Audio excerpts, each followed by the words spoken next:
So we've waited in line. We've finally gotten to the point where we're ready to be weighed in. What are some of the things? I get my dispatch number, but what else is going on whenever I'm weighing in? So they move. So phase two, you're finally making it into the yard. The guy on the cart, as Chris mentioned, he guides you to what they call the ramp, right? So where they will weigh your truck and get what's called a heavy. That means your truck and whatever's in it all gets weighed together, and they'll get what's called a heavyweight. Uh, and they do that because they're trying to figure out how much weight you're carrying, right? So if you move down to phase six, when you have to come back and do the empty, they take that difference and they know how much weight was on your truck.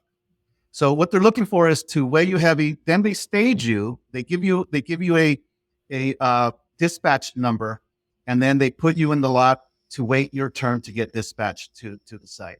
And that's where, to your point, that's where probably your longest waiting point will be in Oh, that phase, because there could be 20 trucks at the site being offloaded, and they're not going to call you till they're down to 5, and then you go and then you have to wait obviously a little more, right? Which is phase number 4. You get dispatched and wait another line to get offloaded. Martin, can I ask you, if you're in line to get your heavyweight, what happens if you have 3 different exhibitors on that one tractor trailer? How do they determine weight of each So exhibit for each exhibit? so each driver will have manifest of who they're carrying, how many pieces for each. I cannot tell you exactly how the general contractor will determine that, but they do take those the BOLs that they carry and how many pieces, and then they do what they do in their marshaling yard to figure out the weight for each customer. Is it worth? Do you still recommend that each shipment that you weigh it? Will they trust your bill of your BOL, your bill of lading? So if one is 500 pounds and one's 1,500 pounds and one's 3,500 pounds, will they believe the driver's paperwork or not necessarily? So if the driver has a certified weight scale certificate that is certified, they will honor that. But with everything else, they'll double check by weighing him and make sure that it compares. okay.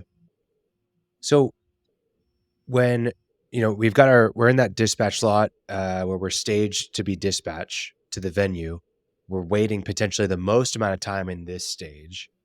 That's like our bottleneck, is how many ramps we have into the venue. What happens once we are finally dispatched to the venue? We're still waiting a little bit because there's still people finishing up their offloading. Is that right? Yep. So you get dispatched. They give you a map because it's usually the marshaling yards are, I don't know, 3 to 4 miles, if not a little bit longer away. So they give you a map. You show up to this. It might take you, I don't know, 20 minutes, 30 minutes to get there. So you have that time that is still happening, and then you get there, and depending on how fast they're moving along, you might be 10 in line, 5 in line, and so you're waiting again, right, for some time, but not as long as what you were waiting back in the marshaling yard waiting to get dispatched. But that could be an hour. It could be 4 hours, but it won't be 10. It won't be 5. I think they move along quite well once they're in that stage.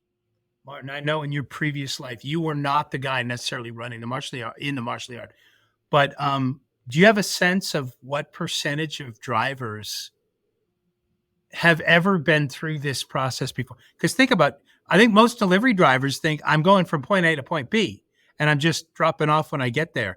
Do we have a sense of how many drivers this is the first time they're going through this convoluted process? I would say it's 50-50.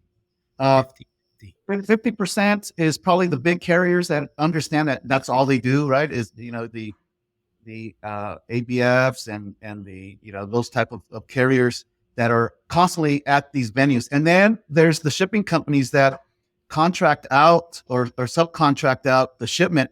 And this guy has never been to one of these before, right? And so I would say it's 50-50. So you bring up a good point. I just want to make a note, Khalil, to ask about this.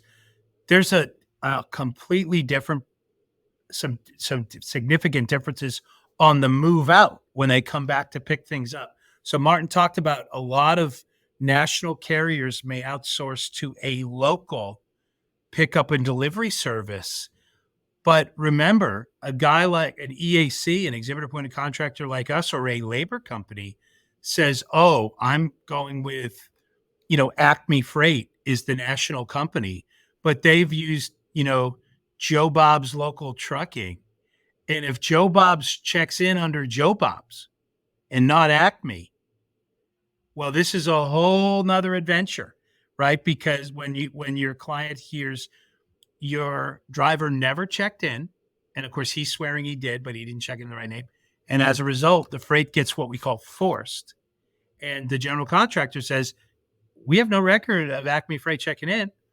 We're going to go ahead and send it with the show carrier that we have at the ready for people that need to make last minute decisions or things like that. And so this is where trouble. So this is definitely on the move out of the events that you get this, but you get the same thing on the in, right? So if you designated, a company to deliver, but the actual guy that's checking in is checking in on a different name, the EAC needs to know that, right? Because when he's looking for where his driver is he looking for company A or company B? So it's important that our clients tell us, or give us information for that carrier, because believe it or not, Khalil, as EACs, we do a lot of hunting for freight. And to Chris's point, you're looking under one name when they checked in under a totally different name, right? And that can take some time to figure out. Yeah. I've got my private investigator's license from the trade show floor, which, you end up with, right? We have our search and rescue badges. We have our, it really, and I think, and by the way, how many times, Martin, have you gotten calls from your client or the partner going, my driver has been in line since 6:00 this morning and don't know that he checked in the wrong name, still waiting in line because he was the last guy to show. So he hasn't even made it through the gate yet. You get a dispatch. So that's when the fun begins, right? Is when we get that call. So it starts two ways, Khalil. So it's either we show up to the booth to install it and there's no freight there, and we have to call our customer and say, hey, your freight is not here. And then they call their carrier and they'll call us back and say, well, yes, he is. He's been checked in since 6 a.m. So I don't understand why they're not uploaded. But you know what?